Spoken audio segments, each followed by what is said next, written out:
Thank you, Fred Krueger, for joining us to be the first presenter of the BNB Chain and Infium Founders Academy with this wonderful presentation on Bitcoin, Lightning Network, and Ordinals and the whole Bitcoin system.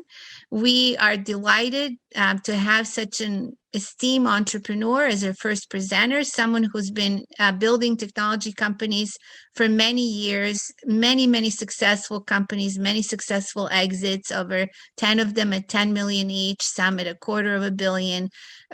Our founders can learn quite a bit from what you've done, and we're just delighted you can tell us a little bit more about this first cryptocurrency, Bitcoin, and everything that's been happening with it lately. Thank you, Fred. Thank you very much, Mariana. So I'm going to talk, the title of my talk is Bitcoin, Lightning, and Ordinals. You certainly have heard of Bitcoin. You may have heard of Lightning.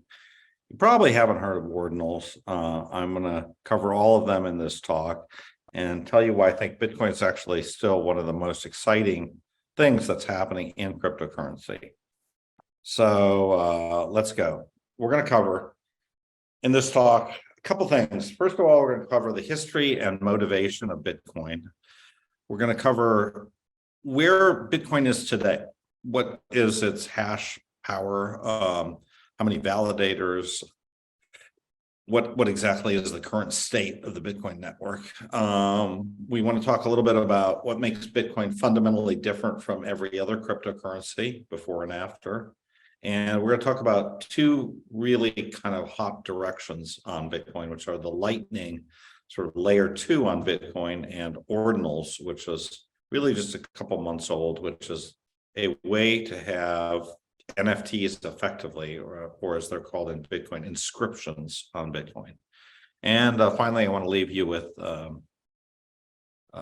my advice. It's not really financial advice, but I just think that all of you should probably own a little bit of Bitcoin. So that's really what I'm going to cover. But let's talk about the history and the motivation of Bitcoin.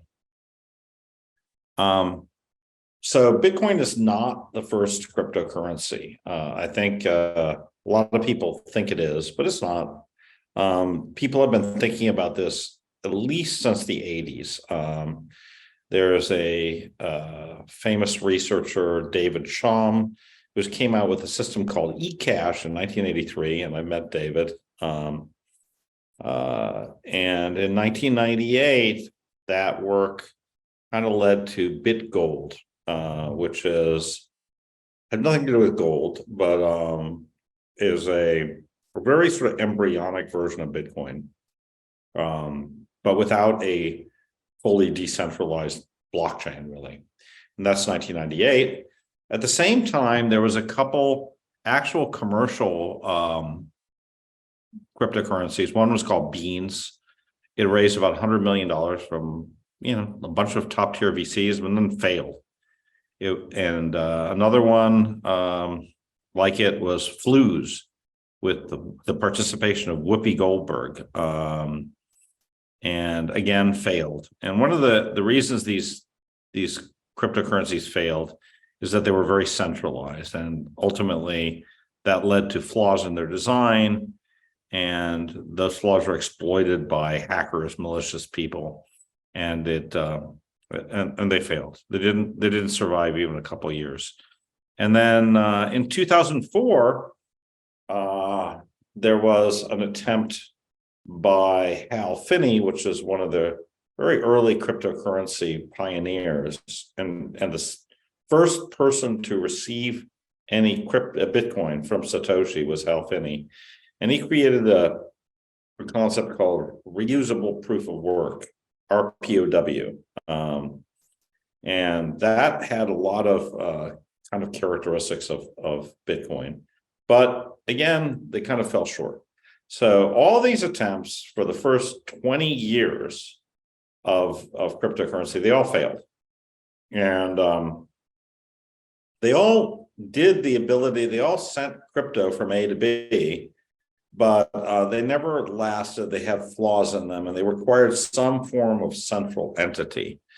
And so the real question was, is it even possible to build something that's fully decentralized? And I think if you asked me in 2004, I would have said, no, it's not. You're going to have somebody issuing it. It's not going to, it'll never work, right?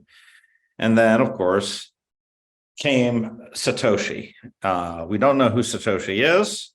It's an anonymous poster, and he posted, or she posted, a Bitcoin white paper in October of 2008 that really provided the framework and really just the entire rules for the first fully decentralized cryptocurrency.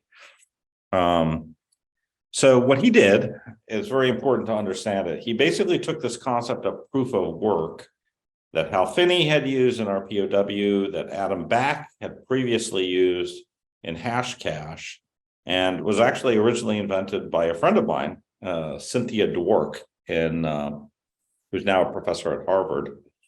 And this idea of proof of work is you're going to solve a hard cryptographic problem in order to put something on the blockchain. Now, the idea of a blockchain was not invented yet, and that was one of the first novel ideas of this breakthrough. So instead of just sending these transactions, let's group these transactions in something called blocks, and then let's give somebody a reward for mining a block. That was one of the critical breakthroughs. The second critical breakthrough was this idea of a difficulty adjustment. So it's easy to say, I'm going to give you some Bitcoin for solving a block, but the problem is mining equipment technology improves all the time, and more miners come into the ecosystem all the time. So you need to adjust the difficulty of the blocks, because otherwise people are just going to keep on mining more and more and more and more and more. So he had this idea of a block should happen roughly every 10 minutes. And how do we make sure that it happens every 10 minutes? Well, if people are solving these blocks too easily, we're just going to the algorithm increases the difficulty adjustment of the blocks, and now all of a sudden it's more difficult to solve these, to mine a block. So this was a very, very interesting novel idea. And with this idea of the difficulty adjustment, sort of at the same time, there was this idea of a finite supply, right? So this means that there's only 21 million Bitcoin ever that can happen. And as we go forward, every 4 years, it becomes exactly, you get exactly half the reward in terms for solving a block. So these three novel ideas and the proof of work concept were enough to put everything together and to create this breakthrough, which is the first really decentralized cryptocurrency. So what is the core idea here? The core idea is Bitcoin is completely decentralized. Nobody controls it. There's no CEO. There's no team of people. There's nobody in charge of Bitcoin. And it has a finite supply that is not issued all at once, but it comes into existence slowly as these miners come in and mine it. A fixed amount of coins are mined every day, and that number right now is 900. 900 coins a day are mined. And the mining difficulty increases up and down, but mainly up every 2 weeks as more and more hash power comes into the system. It sometimes goes down, but very rarely. And that every 4 years, there's this happening, and the amount of coins mined per day drops by a factor of 2. And this allows us to kind of tend towards 21 million, but never hit it. So the next halvening will occur in roughly April 2024. So we're about a year away from the next halvening. And that's a very important thing, because in about a year, there won't be 900 coins a day mined. There will only be 450 coins a day. So all these Bitcoin miners are going to have it's life is going to get much worse for them in exactly 1 year, or approximately 1 year. And the other kind of core idea is, with these coins, you can send them to any other user without permission. So you can send your coins to somebody else. And that's it. That's the entire idea of Bitcoin. That's the idea that Satoshi discussed in his white paper. And that's the idea that in January of 2009, the first Bitcoin software, which is completely open source, implemented, right? So this is a revolutionary thing. And this is sort of a graph that's from the white paper, which sort of shows how it works. And what we're left with is every 10 minutes, one of these blocks gets mined, and the block contains a reference to the previous block. So thereby creating this chain of blocks. And each block contains a bunch of transactions that are grouped together in this block.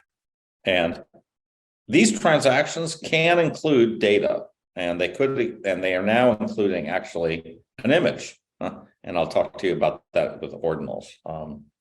But basically, these transactions right now, every single time one of these blocks is mined, whoever mines it gets 6.25 Bitcoin per block. That's their reward. And since it's every 10 minutes, if you do the math, that's 900 Bitcoin per day. And that's going to go down.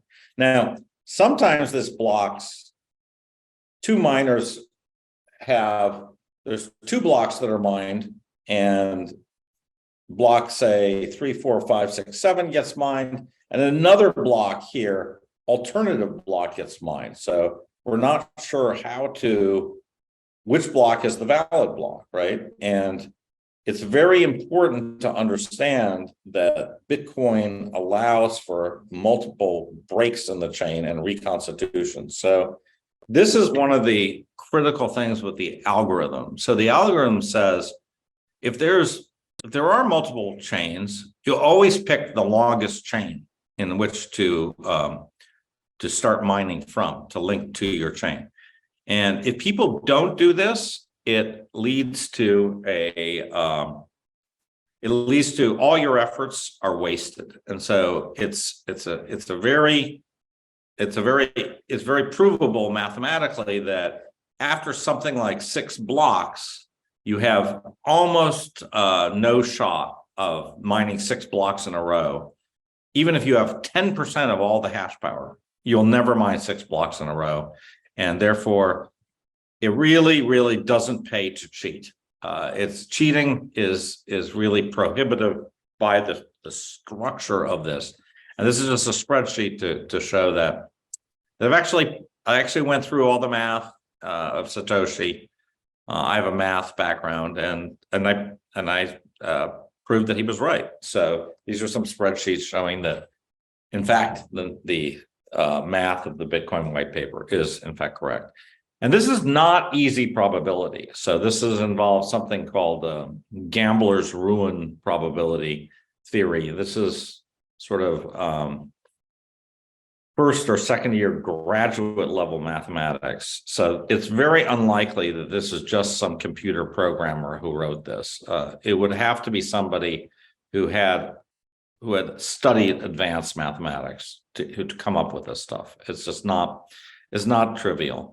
But it amazingly actually works. And so the goal of Bitcoin has a very, very, very lofty goal. It's not just to build a cool technology. The goal of Bitcoin is to replace all money in creation. So to replace the dollar, to replace the pound, to replace the yen, to replace the Russian ruble, to replace everything. That was the goal of Bitcoin. So you can see this because in the very first block, there is a message to central banking. And there is a message saying Chancellor on the brink of a bailout for banks. And so it's very clear, and Satoshi talked about this later, that basically he saw Bitcoin as a kind of mathematical version of money that would be forever. He never moved a single coin. So Satoshi never has profited from his invention. And, it's not clear if he died or if he's alive, but it does seem that Bitcoin was not designed just to make money and to convert it back to dollars or anything else, or jets or houses, but Bitcoin was designed to be a better form of money. And very early on, Hal Finney realized, wait a second, if this thing does actually replace all money, it could trade for as much as $10 million per coin. And he got that calculation by saying, okay, wait a second, how much money, what is the value of all financial assets? Well, it's about $200 trillion. 200 trillion divided by 21 million is $10 million a coin. So that's kind of so Bitcoiners are always thinking, this is even when Bitcoin was a penny, that maybe someday it could be very, very valuable. And, the very beginning, it took a while to get going. So by the end of 2010, Bitcoin was at 40 cents. Nobody really cared. At the end of 2011, it was at $4. At the end of 2012, it was at $13. And then in 2013, once it kind of crossed $100, that's when everybody noticed it. That's when people started writing about it. That's when I bought my first Bitcoin. And, people were starting vaguely to buy things with Bitcoin. So in 2010, a student bought a pizza and he spent 10,000 Bitcoin for that pizza. And they celebrate that in Bitcoin culture by saying that that date in May is Pizza Day. But basically, it took a long time, and that's part of the reason why Bitcoin's accepted as not a security is that it was launched sort of slowly, and it wasn't launched just by a group of people who wanted to get rich and who mined themselves all the tokens. So the value proposition of Bitcoin, man, here we are, 10 years later after it kind of even got well known, and the value proposition is the same today in 2023 as it was in 2013. So let's go over what that value proposition is. Well, the first is the supply is limited. That's an important part. So, dollars are limited too. I don't have an infinite amount of dollars. And nobody does. And the US government, however, does. The Federal Reserve can make as many dollars as they want. The European Central Bank can print as many euros as they want. But Bitcoin, it's limited. So everybody has this limitation. Nobody has free Bitcoins. So that's really important. Bitcoins were never easy to mine. They were never cheap. I always remember Bitcoin as being expensive at every level. They were always expensive. So that's a part of the value proposition of Bitcoin. And then Bitcoin has scale. So, there's a lot of things that our supply is limited, but there's not that many things that have the kind of scale of Bitcoin. So 100 million people own Bitcoin, which is a lot. 1 million people own one Bitcoin. There's 1 million people who own a whole Bitcoin. So there's 20,000 cryptocurrencies out there, but the only one that has really anywhere close to the scale of Bitcoin is Ethereum. And Ethereum has a quarter of as many users and a half the total market cap. It doesn't have it doesn't have the scale of Bitcoin. It doesn't have the liquidity of Bitcoin. So nothing has the scale of Bitcoin. So you're really looking at the alpha cryptocurrency here. And that's true today. And it always has been true. So what's the use case? People go, what's the use case of Bitcoin? Well, the use case of Bitcoin is to send money to anyone, anywhere in the world without permission. So if I'm going to send you a wire transfer in the US, I can send it to you. If I can use Venmo anywhere, but I can't use Venmo to send somebody in India. I can't use Venmo to send somebody in China. It has to go through the banks, but Bitcoin does not go through the banks. It is completely permissionless. And anywhere where there's the banking system, the currencies are in trouble. These are the best geographies for Bitcoin. So Argentina, Lebanon, Turkey, China, all these places, you have a natural demand for Bitcoin. Now, in some of these places, Bitcoin is illegal. So in China, it's hard to, you have to do it you have to be quite careful in terms of how you buy Bitcoin, but there's a black market for Bitcoin. And so if people say, what's the use case? The use case is holding your money in a way where you can send it to someone else anywhere in the world. And really, that really is the killer use case of the history of all use cases. That's an amazing, amazing thing, because if you think of it, what's the most valuable thing in the world? The most valuable thing in the world is money, because you can buy everything else if you have money, right? You can buy anything, you can hire people, you can do everything, but you need to sometimes move your money. You need to move it out of your country. You need to not depend on the banking system. So that's the killer app of Bitcoin. So it's now legal tender in El Salvador, and that's a picture of me going to El Salvador at my first trip to El Salvador. I was there twice, quite enjoyed myself. I bought Big Macs with Bitcoin. I took taxis with Bitcoin. I paid for a hotel in Bitcoin. So you can live in El Salvador with nothing but Bitcoin. So just kind of going through quickly, what does it look like today? Well, the most amazing thing, I think, for people that don't understand Bitcoin is it's very small. It could fit on a thumb drive. So you can buy a $25 1 terabyte thumb drive, and you can put all of Bitcoin on that thumb drive. And not only all of Bitcoin today, but you're going to be able to put all of Bitcoin for the next 10 years, because Bitcoin is taking about 400 gigabytes per decade. That's the current size of Bitcoin. So it's not big. And that means that lots and lots of people can have copies of the Bitcoin blockchain, which is really part of its appeal. Sorry. 15,000 people are running full nodes of Bitcoin. So they're checking Bitcoin, and they're not relying on other people to check the Bitcoin. They're checking it themselves. I'm running 2 of these nodes. What does that mean is I can verify, if you send me Bitcoin, I can verify that it's legitimate Bitcoin. I'm not relying on an exchange. I'm actually looking at the cryptography in my node, and my node is telling me these are valid transactions. So there's all these nodes that are running, and this is growing every day.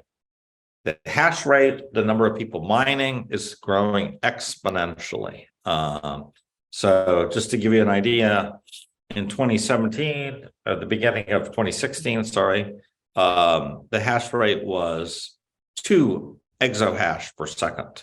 An exahash is 1,000 terahash. So we went from 2 exahash per second to 300 exahash per second. It's gone up 100 times in the last 6 years. So it's amazing how much it is. It is consuming a lot of power. So it's consuming 14 nuclear reactors running full time just to mine the Bitcoin blockchain. So some people object to it. I don't. It's at this point, it's over a majority of it is from renewable energy. It is not from coal plants or really polluting plants. And it really provides an amazing service to those who use it. So I think it's the idea that it's environmentally unfriendly, I debate that concept. But the amount of actual on-chain activity in layer 1 is flatlined because, and part of that is because it has been moved to layer 2 in Lightning, and people are using other ways to move Bitcoin, wrapped Bitcoin, they're using exchanges, and they're just holding Bitcoin. So you can use Bitcoin without actually transacting, and a lot of Bitcoin never moves anymore, which is, I think, a good thing. If you look at how widely distributed it is, well, it is pretty widely distributed. You can look on the Bitcoin blockchain and you can see how many addresses are there with different amounts of Bitcoin in there. And so if you look at the top end, these whales, a whale is somebody who owns 1,000 Bitcoin or more. So that right now is worth about $20 million, or $22 million as of today. So there's about 2,000 addresses that own 1,000 Bitcoin or more. There's about 1,300 addresses that own more than 100 Bitcoin. Okay. And if you sum up all these numbers, you get about a million addresses that own one Bitcoin or more. And so there's a million, as they say, whole coiners right now. And there's, many, many people who own a little less than a Bitcoin. So it gives you a sense of the ownership of Bitcoin. It's pretty widely distributed, but I mean, there are some very rich people who own, a substantial amount of the Bitcoin blockchain. And one of those is Michael Saylor of MicroStrategies. MicroStrategies owns 150,000 Bitcoin. So that's, I think the top 3-4 holdings of Bitcoin in a wallet. So there's 1 million whole currencies. There's a lot of other cryptocurrencies, and we can talk about them. There's 22,000 of them on CoinMarketCap. But the main thing I want you to focus on here is is Bitcoin the next MySpace? No, Bitcoin is not the next MySpace. Now, I understand why people think, okay, tech keeps on changing. You had AOL, and then that was deprecated by Netscape, and then everybody was into Netscape, but then in 1998, there was Microsoft Explorer, and then that was the rage, and then Google Chrome came, and now we're using Google Chrome. That's just one instance, but MySpace was king for a while, then it was Facebook. Is it now TikTok? I don't know, but things change, right? And so a lot of people assume that things are going to be the same in crypto. Like Bitcoin was the first big one, the first decentralized one, but maybe it's not the last. And I'd argue that's not correct. I think Bitcoin is very, very special. And it's not likely to become the next MySpace. It's kind of more the infrastructure of the entire web. So there's really two kinds of competition for Bitcoin. There's smart contract platforms like Ethereum, Solana, BNB. And there's stable coins like USDC and USDT, Tether. Those are really the two kinds of competition I see for Bitcoin. Stable coins are probably the biggest kind of competition. But as you can see, Bitcoin here, this was done a few weeks ago, but Bitcoin really has the majority market share, double Ethereum. It has 5 times as much market share as Tether. So it really is the top dog in cryptocurrencies. And that's kind of, if you look at versus Ethereum, this is the last 5 years versus Ethereum. Ethereum has made a comeback since 2020. But, if we look, the cross rate between Ethereum and Bitcoin is roughly the same as it was in 2018.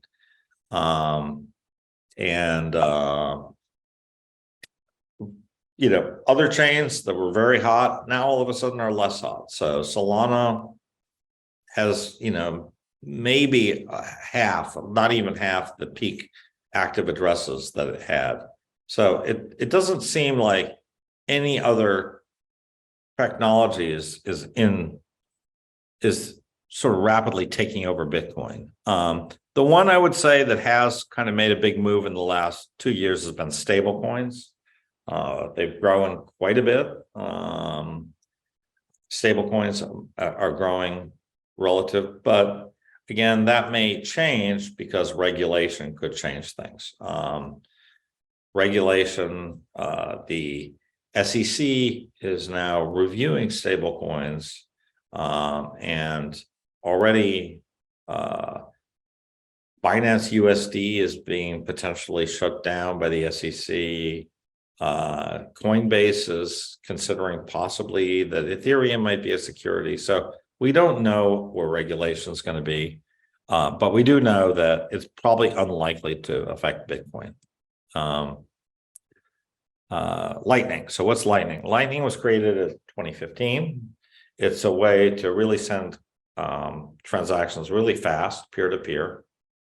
And it uses this invoice system. It's kind of clunky. I'd encourage you to try it out. There's 3 apps that I would sort of suggest to try here, which is Moon with two U's, the Wallet of Satoshi, and Blue Wallet. And all these can give you a little sense of sending Lightning and receiving Lightning amongst people. So Lightning is growing. It's growing quite a bit over the last 2 years. And there are currently about 5,000 Bitcoin that are locked in Lightning and helping transactions of Lightning. So that's one big trend. It's good for small transactions, but it's sort of hard to use and it hasn't really completely caught on. So hold on one second. So Wrap Bitcoin is another approach. Wrap Bitcoin is an IOU on another blockchain, and that one is much, much more successful in terms of volume than Lightning. So we saw there was 5,000 Bitcoin on Lightning. Well, on Wrap Bitcoin, there's 175,000 Bitcoin. We have a wallet called Bitcoin Libre that is using a version of Wrap Bitcoin on something called the P network. It has about 500,000 users at this point. And you can go to Bitcoin Libre, you can search it on the App Store, or iOS, you can have a thing. So on Wrap Bitcoin, some of the key questions are, is it audible? Is it auditable? How good is the wrapping? Is it safe? Is it decentralized? And can I go back and forth between Wrap Bitcoin and Bitcoin easily and without ever risking that my Wrap Bitcoin is not worth a Bitcoin? So these are important questions, I would say. Now, last thing, ordinals. Ordinals are kind of the new hot thing in Bitcoin. And an ordinal is a way to store and move an image or a piece of text on the Bitcoin blockchain. So this is an ordinal that I minted, and it's an ordinal of my dog. And it's like an NFT, except this NFT is going to live on Bitcoin forever. It will outlive my dog and it will outlive me. It will be there on the Bitcoin blockchain forever. And it's the 78,474th ordinal ever created. So we now have a way to create ordinals, to move ordinals. And this is a fascinating development. Just over the last 3 days, there's been an auction from the Bored Ape Yacht Club And so there's actually now these 280 ordinals from Yuga Labs that are now on Bitcoin. So it's starting. There's definitely a lot of interest there. I'm involved in this ordinal stuff right now. And I find it fascinating. I think there's a big future for this stuff on Bitcoin. It has advantages over things like Ethereum, and not that it's faster, but it's more permanent. So if you have something on Bitcoin, you're sure that it's going to be on Bitcoin forever. And you can actually, the interfaces are getting better and better to go look at it, to find your ordinal, to see it. And there's all kinds of uses that I can sort of see for ordinals on Bitcoin. This is the kind of guts of an ordinal on Bitcoin. This is what it looks like on the Bitcoin blockchain. It's messy in terms of what it actually looks like, but you can actually decipher all this and you get a picture of the dog. And that's what this is. So this is the base layer. It doesn't have to necessarily be pretty here, but the key thing is it's forever. And then I'm going to leave. The final thing is, should I buy Bitcoin? Everybody asks me, should I buy Bitcoin? Or maybe recently they go, Fred, why did I buy Bitcoin? Because you told me to buy Bitcoin and it's gone down. And my answer is, you should always buy Bitcoin. Because there's only 21 million of these things. And I think you're not going to see something like this probably ever again. And something that this is this clear to me that it's going to do well. I don't know. I'm very bullish on it longer term. Shorter term, anything can happen. Bitcoin could go to 10,000. It could go to 100,000. I have no idea what's going to do first. But I think if you're willing to kind of part with your money for the longer term, I think it might make a very good small investment for you. So, and that's the free financial advice. You don't have enough Bitcoin, even if you're me. And I have a significant amount of Bitcoin. I don't have enough Bitcoin. So, and how big could it get? Well, this is Adam Back, who I would say is one of the most knowledgeable people. He's a whale. He definitely has over 1,000 Bitcoin. And he calculates that over the last decade, Bitcoin's consistently gone up. If you smooth it out, it's gone up 2 times a year. And if that continues, we could cross $10 million per Bitcoin in the next 10 years. Now, who knows if he's right or not, but definitely if you go from 100 million Bitcoiners to 8 billion or 7.7 billion no coiners, you're going to get a big movement in Bitcoin if this happens. So that's my presentation. I'm Fred Krueger. Best way to reach me is to direct message me on Twitter. I'm Krueger, and look forward to hearing from you on Twitter if you like my presentation. Thank you.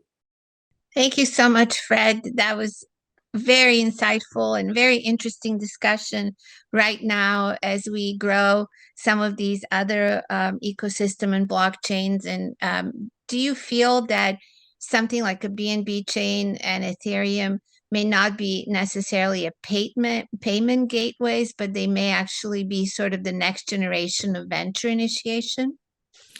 I think that all these chains have their place, right? And so I think that, as I said, Bitcoin doesn't do smart contracts. Smart contracts are extremely important. So Bitcoin shouldn't do smart contracts, right? So part of the thing is Bitcoin does not want to compete other than what it is a store of value and payment. So there's plenty of room for growth in all these other chains, right? But I think as people develop and some people here are going to develop their own chains or their own product protocols on different chains. I think one of the things that they should think about is how can what they're doing talk to Bitcoin, right? So, for example, there is wrapped Bitcoin on the BNB chain that exists, right? Okay, so how does that work? How is the wrapping done? How can your product or your chain connect with that wrapped Bitcoin? So I think these are the important things. All this stuff starts with Bitcoin. And if I could leave you with anything, is that Bitcoin is not MySpace. Bitcoin is not some antiquated dinosaur of a blockchain that, okay, Bitcoin, I've done that. I'm not interested in that. I'm interested in the more fancy blockchains. No, you should be interested in all blockchains should be very, very interested in Bitcoin and what it represents. And I happen to know that the founder of Binance, CZ, is a very big Bitcoiner, a very big proponent of Bitcoin, right? So I just think Bitcoin is very important, and I'm happy that you picked me to start, because I really think that Bitcoin is the cornerstone of everything in crypto, right? And everybody should not compete. Ethereum and Binance Smart Chain they aren't going to compete with Bitcoin. They really shouldn't compete for being money. What they should compete for is functionality on top of it. Can you do games better? Can you do payments better, right? Because Bitcoin takes a good 20, 30 minutes to send Bitcoin from A to B. Lightning is faster, but it's limited. You can't send $2,000 on Lightning. So if I'm going to send $10,000 to a contractor or something, I'm going to use a stable coin, right? That's what I'm going to use. I'm not going to use Bitcoin. So I just think it's the cornerstone. It needs to be examined, and you have to go back to it again and again and again, because there's this temptation. We have this temptation as tech people to always look at the latest and greatest, and how do I raise money? How do I build something cool? How do I make more money? But I will say one funny anecdote, which is I was in a pizza shop in January of 2013 with Brock Pierce. And I remember it well. I was sitting in a pizza shop in Santa Monica with him. And I said, so Brock, what's next for you? And he said, well, Bitcoin. And I'm like, what do you mean Bitcoin? You mean you're going to invest in Bitcoin? You're going to buy a bunch of Bitcoin? You're going to invest in Bitcoin companies? Are there even companies doing anything on Bitcoin right now? And he said, no, I'm going to do all the above. I'm going to buy Bitcoin, invest in companies. And, he ended up doing some of that, invested in tons of companies. And he ended up starting this blockchain called EOS, which had a peak market cap of $10 billion, still worth a couple $1 billion today. But actually, had he just took a couple $1 million at that point, which he had, and just bought Bitcoin was $100 at that point. It would have been up to, he would have made more money by doing that than by doing all the rest. So I just think that also Bitcoin has a place in your personal portfolios as just as just something that you should buy and forget about. But Bitcoin does not compete with all these other things. It's not competing with Web3. It's not competing with Ethereum. It's not competing with BNB chain. It's working together with those chains. And I think the ultimate goal from everybody here is, what do you really consider as pure digital money? What is it? What is the one thing you're going to put in your sort of 401k, right? And I would sort of say that one thing at the end of the day should be Bitcoin, right? You can do a lot of stuff. You can build cool games that use cryptocurrencies. You can do all kinds of things. But at the end of the day, you should be socking away some Bitcoin into your nest egg for your retirement. That's what I would recommend people to do. If you have a couple more minutes, Fred, we're running over time, but before we go to the Twitter Spaces, if anyone has any more questions for Fred, let's finish that up here while we have his attention. I think there's some questions about the central bank's digital currencies and, how competitive is Bitcoin against the CBDCs, whether they're run, by the governments or whether they're run sort of independently.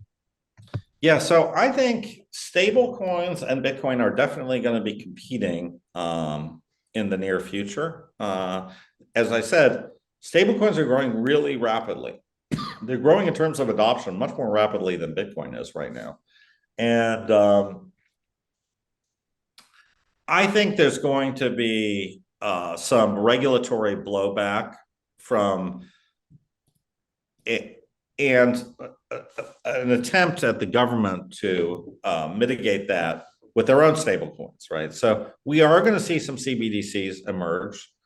But again, part of the story of Bitcoin is it's permissionless, right? So if you're in the US, yeah, probably we're going to have 20 years from now, we're going to have a digital dollar, a stable digital dollar issued by the US government. I fully believe that. But how does that compare to Bitcoin? Bitcoin is a world currency. Bitcoin does not require anybody's permission. And there's only 21 million of these Bitcoins. So at the end of the day, Bitcoin has so many absolutely unique characteristics that that I think it's just a great value proposition for all of you to own some Bitcoin. And I think I don't think there's any chance that Bitcoin is going to be made obsolete by CBDCs or any other stablecoin for that matter. And then one really fun point about this, when I first got the Bitcoin Libra app that you downloaded on my phone, I ended up playing the game, and every day you can actually earn some sats on the Bitcoin Libra app, which is kind of cool. So maybe if you don't want to install it, maybe your children will, and they will So this is my earning. app, and you can come here and you can literally spin this wheel. Let's see what I win here. Yeah. Okay. I won 100. That's actually pretty good. Good so I job. won 100 sats. Okay. So every day you this can wheel, do this. Everybody can come in, they can spin this wheel. You get one spin per day. Okay. And we're basically giving away Brock Pierce's Bitcoin by this. And there are 5,000 people that are spinning this wheel every single day. Okay. 5,000. So, you're going to be winning a few pennies. You might win more, but it's fun. It's a fun little game. So yeah, I think I won like 100 one time as well. Yes, I spin it every day. It's really fun. It kind of keeps you attached to that Bitcoin. Yeah, this is really very insightful, Fred. We really appreciate your time. And if anyone wants to reach out to you, download Bitcoin Libra app, win some sats. I think it's a good it's my thing. pleasure. I absolutely. I love Bitcoin. I think it's just an amazing gift to the mankind. And it's all of you who may not own Bitcoin. What I'd recommend doing is just getting a little bit. It doesn't have to be a lot. It could be $100 worth of Bitcoin. And you can, by the way, you can just buy it inside the app. It'll go to this thing called MoonPay, and you can buy it right inside the Bitcoin Libre app. And you can own Bitcoin. You can put it in a vault. You can send it to people. So it's not you don't have to analyze it. You should actually get in there and do it and play with Bitcoin, and you'll realize it's actually quite useful as a technology, I would say.